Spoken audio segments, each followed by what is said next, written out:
racisme et la discrimination systémique sont largement documentés dans les travaux de recherche.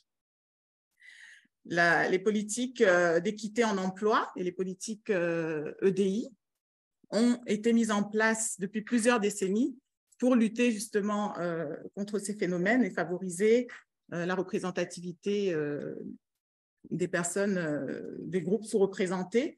Malgré la mise en place de ces politiques, on constate la persistance d'iniquités sociales d'ordre structurel.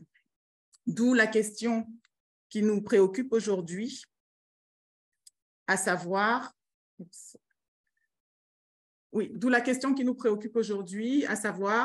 quelles sont les conditions organisationnelles à mettre en place pour que les politiques EDI dans l'enseignement supérieur se traduisent par un changement de pratique. Pour répondre à cette question, je vais donc éclairer les enjeux et les défis liés à la mise en œuvre des politiques. Ma présentation va s'articuler autour de 4 parties.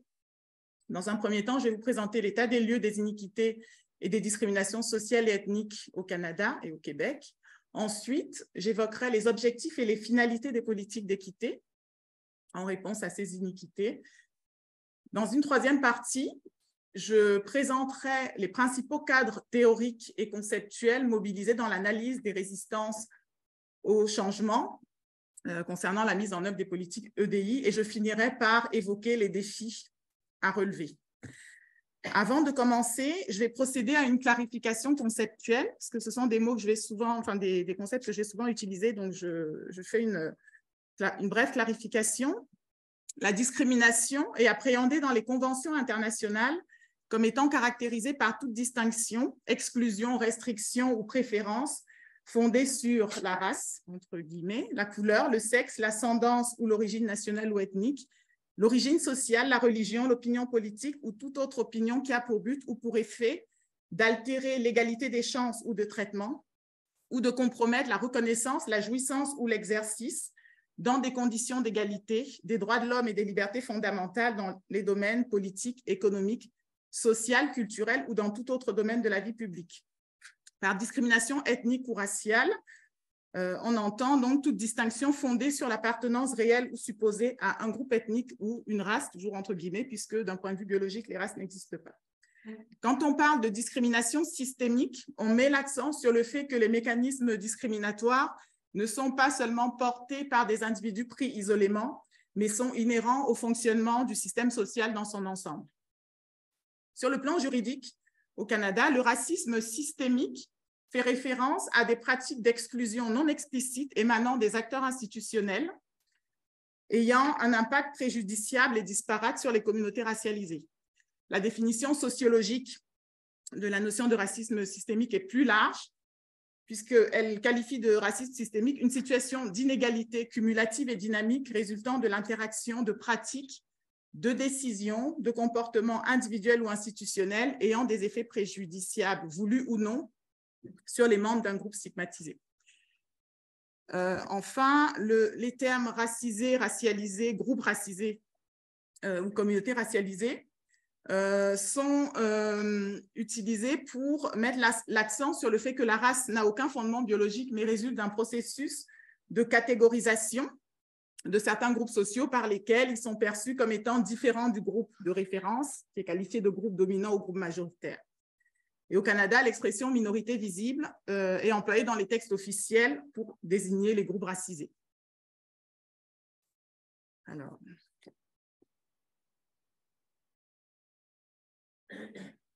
en ce qui concerne l'état des lieux des iniquités et des discriminations sociales et ethniques, en 2000, le Conseil canadien de développement social a publié un rapport alarmant mettant en évidence l'existence d'un écart entre les niveaux d'instruction et les possibilités d'emploi des communautés racialisées.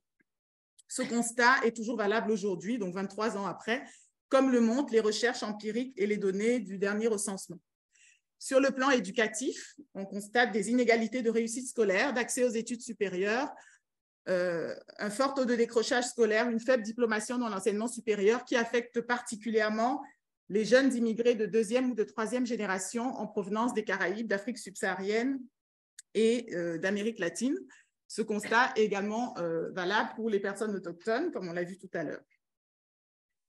En ce qui concerne sur le plan professionnel, on retrouve les mêmes inégalités. La société est stratifiée sur le plan social, une stratification genrée et ethno-raciale. Les personnes appartenant aux groupes sous-représentés sont surreprésentées dans les emplois les plus précaires, les moins bien rémunérés et qui ont des conditions de travail les plus difficiles. Ainsi, les autochtones présentent des taux d'emploi et de chômage beaucoup plus importants, sont concentrés dans un petit nombre de professions au bas de l'échelle. Il en est de même des personnes d'ascendance africaine. Alors, et justement, les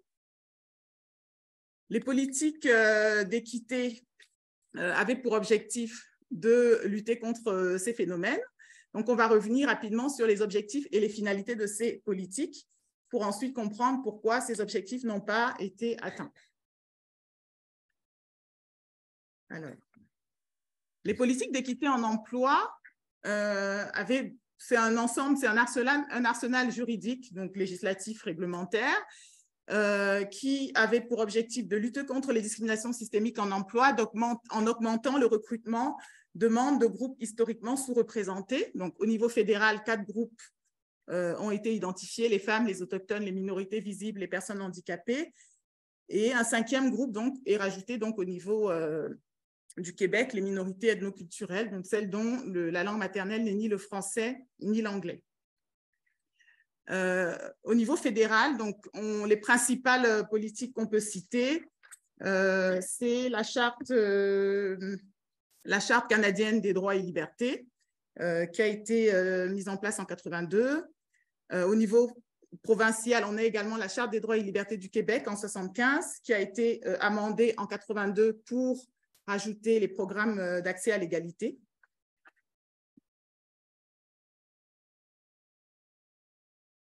Alors, en ce qui concerne les politiques d'équité, de diversité et d'inclusion, ces politiques s'inscrivent finalement dans la continuité des politiques d'équité en emploi. Elles s'inscrivent davantage dans le courant du diversity management, donc de la gestion de la diversité, et ont pour objectif de diversifier les effectifs pour refléter la mosaïque des identités, des appartenances sociales et ethniques, d'accroître le taux de représentativité des membres des groupes historiquement sous-représentés, de favoriser l'inclusion de tous, sans distinction liée au sexe, aux origines sociales ou ethniques, au genre, au handicap, à la religion. Alors, Marie-Thérèse Chicha et son collègue Éric Charest ont analysé l'évolution dans les discours des politiques d'équité en emploi et des politiques d'équité, de diversité et d'inclusion et ont mis en évidence le fait qu'il y a eu un détournement des objectifs d'équité au profit de la gestion de la diversité. Donc, pour faire un historique rapide, les politiques d'équité sont en fait inspirées des politiques d'affirmative action, donc de discrimination positive, qui ont été mises en place aux États-Unis dans les années 60 pour lutter contre la discrimination qui touchait les personnes afro-américaines et par la suite d'autres groupes sous-représentés. Et dans les années 80, ces politiques ont été de plus en plus critiquées par le groupe majoritaire du fait de la concurrence que cela représentait pour ces personnes. Et donc, dans les discours institutionnels, et notamment dans les entreprises, un nouveau discours a émergé, celui de le diversity management, c'est-à-dire diversifier les effectifs dans un objectif de rentabilité économique pour l'entreprise. Et donc, les politiques EDI qui ont finalement, qui se sont propagées finalement sur le plan international, et notamment dans les entreprises privées et aussi dans les institutions publiques, dans les universités, ont donc adopté cette rhétorique. Et dans les faits, cela a conduit en fait à mettre de côté l'objectif d'équité au profit d'un objectif de diversité. Et nous allons maintenant voir ce que dit la recherche concernant la mise en œuvre des politiques EDI. Donc, un certain nombre de cas théoriques et conceptuels sont mobilisés pour expliquer les résistances au changement. Alors, tout d'abord, on constate une pluralité de conceptions de l'équité, de la diversité et de l'inclusion qui sont parfois en tension. À cet égard, si on analyse le concept d'équité tel qu'il est mis en œuvre dans la plupart dans les politiques mises en place, ce sont souvent des politiques qui mettent en place des mécanismes de remédiation, des politiques compensatoires en faveur de certains groupes et qui sont des politiques ponctuelles. Donc, ça va par exemple être mettre en place une bourse spécifique pour des personnes d'ascendance, pour des personnes noires ou des personnes autochtones. Donc, ce sont des politiques ciblées. Et cette conception libérale de l'équité est critiquée par plusieurs chercheurs parce qu'elle ne remet pas en question les mécanismes générateurs des inéquités sociales. Par ailleurs, le concept de diversité fait aussi l'objet de nombreuses critiques parce que c'est un concept flou et ambivalent qui réfère, grosso modo, dans les discours, soit à l'ensemble des composantes de la société, donc la pluralité des caractéristiques identitaires, socioculturelles, des appartenances individuelles qui composent le corps social, soit le concept réfère à la spécificité aux spécificités culturelles et identitaires des groupes racisés. Donc, c'est souvent un terme utilisé comme euphémisme pour désigner les groupes racisés. Et dans les deux cas, la notion, l'objectif d'égalité est mis de côté.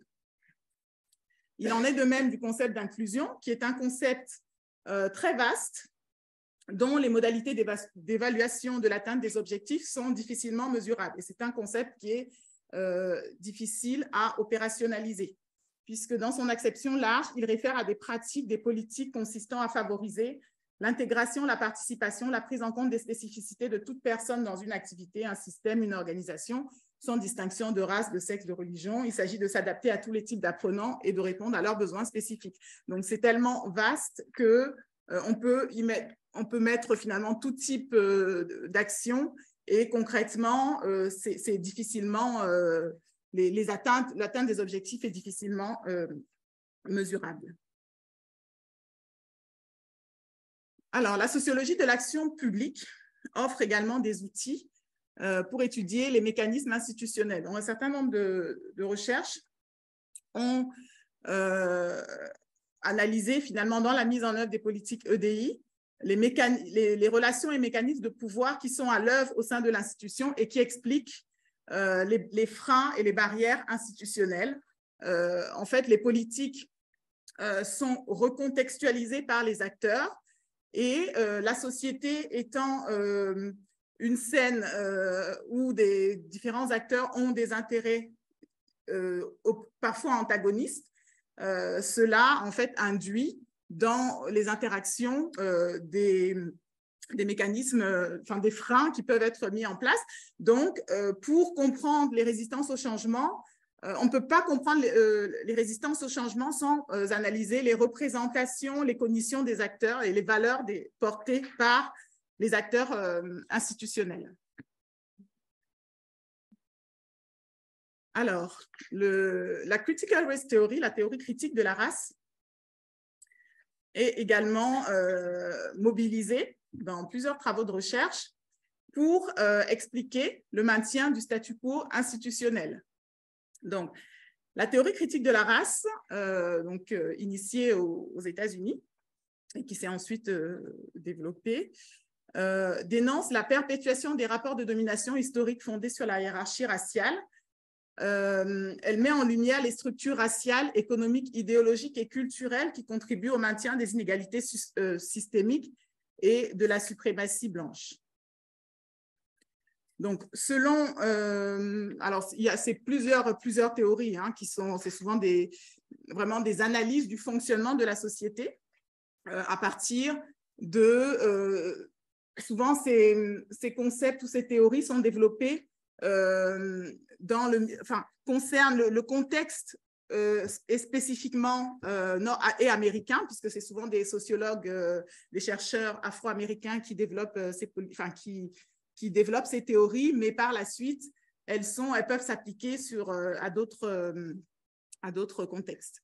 Ainsi, on a Cédric Robinson et Ruth Gilmore qui vont utiliser le concept de capitalisme racial pour mettre en relief le fait que les processus de racialisation contribuent à renforcer la logique capitaliste qui est caractérisée par la compétition entre les individus et les groupes sociaux. De même, le concept de convergence d'intérêts, interest convergence, théorisé par Derrick Bell dans les années 80, est un concept souvent utilisé dans les travaux empiriques pour mettre en lumière le fait que les politiques EDI répondent principalement aux intérêts économiques et à la réputation symbolique des universités, ce qui permet par ailleurs d'éclairer et de mieux comprendre les résistances institutionnelles empêchant les changements effectifs. Donc, le concept de convergence d'intérêts, c'est un concept qui part de l'idée que les revendications portées par les minorités ne sont mises à l'agenda politique que dans la mesure où elles répondent aux intérêts du groupe dominant. Et donc, d'où le fait que ces politiques peuvent parfois être détournées de leurs objectifs initiaux lors de la mise en œuvre. Les cadres théoriques féministes matérialistes sont aussi mobilisés dans l'analyse des rapports sociaux de sexe, de classe et de race. Donc, les rapports de pouvoir hommes-femmes au sein de la société ont été largement documentés.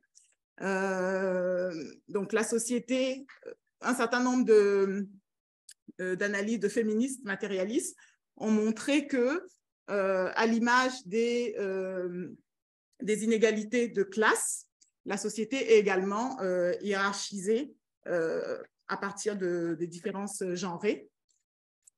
Et donc, on a Bell Hooks, qui parle de patriarcat, de société hétéronormative, et elle évoque en fait une société stratifiée et hiérarchisée, et impérialiste. Le concept d'intersectionnalité, lui, va mettre en lumière l'imbrication des rapports sociaux de race, de classe et de sexe qui constituent différentes facettes d'un système d'oppression et de domination globale. Il s'agit en fait de resituer les problématiques sociétales dans un contexte plus global qui prend en compte les dimensions historiques, géopolitiques, globales et locales. Donc, à partir de ces différents concepts et clarifications théoriques, on peut en fait en déduire un certain nombre de défis à relever pour permettre, pour réorienter finalement les politiques EDI. Comment articuler la logique de compétition et d'excellence individuelle, l'idéologie du mérite, avec la lutte contre les iniquités sociales liées justement à l'idéologie fonctionnaliste et au libéralisme économique? En pratique, le recours à la rhétorique de l'excellence a pour effet de maintenir le statu quo institutionnel, d'où la nécessité de transformer les structures et les processus institutionnels. Les travaux de recherche sur la mise en œuvre des politiques EDI révèlent que la dimension intersectionnelle des catégories identitaires est rarement prise en compte, ce qui contribue à invisibiliser certaines discriminations spécifiques, comme celles qui touchent les femmes d'ascendance africaine ou originaires des pays d'Asie du Sud-Est ou de certains pays d'Amérique latine. Ainsi, les recherches ont révélé des biais dans les processus de recrutement universitaire, comme la tendance à penser les groupes identifiés par les politiques d'équité comme étant exclusifs les uns des autres. Par exemple, l'embauche de personnes dans la catégorie des femmes se traduit souvent par l'embauche de femmes du groupe majoritaire. D'ailleurs, les avancées en matière d'équité concernent principalement les femmes du groupe majoritaire et certaines minorités visibles, qualifiées de minorités modèles, comme les personnes originaires de Chine, de Corée du Sud, du Japon. Et on constate en fait un parallèle entre eux, d'où justement l'intérêt du paradigme intersectionnel pour penser les rapports au niveau local et au niveau géopolitique, c'est que les minorités dites modèles correspondent aussi en fait, proviennent de pays qui, sur la scène géopolitique, ont aussi réussi en fait à obtenir un certain pouvoir géopolitique par rapport à l'Occident. Alors, le constat donc, que j'ai fait sur la mise en concurrence, le constat que j'ai fait sur les différentes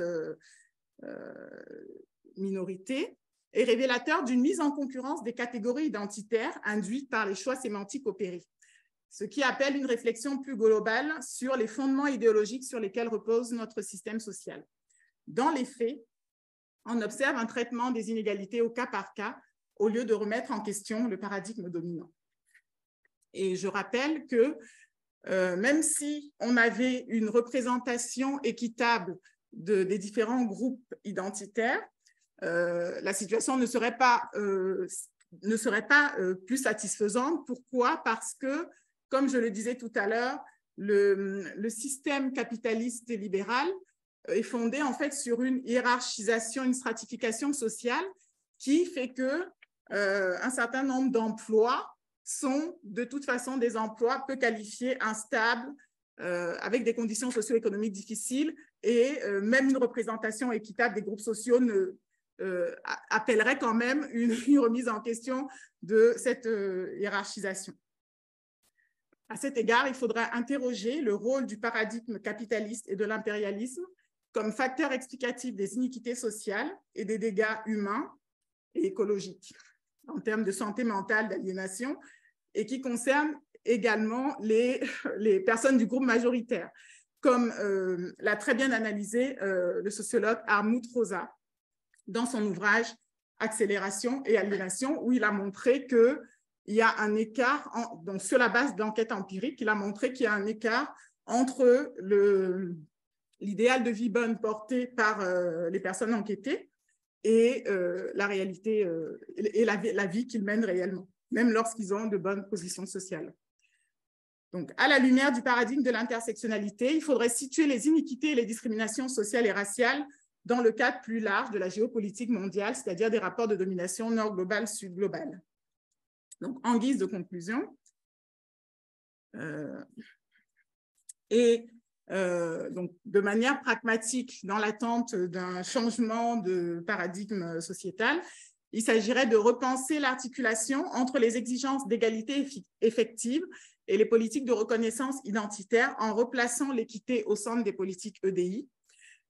Également, la nécessaire complémentarité entre les politiques d'équité en emploi et les politiques EDI s'impose. Ces politiques ne peuvent pas être pensées séparément, comme c'est bien souvent le cas dans le milieu institutionnel. Merci.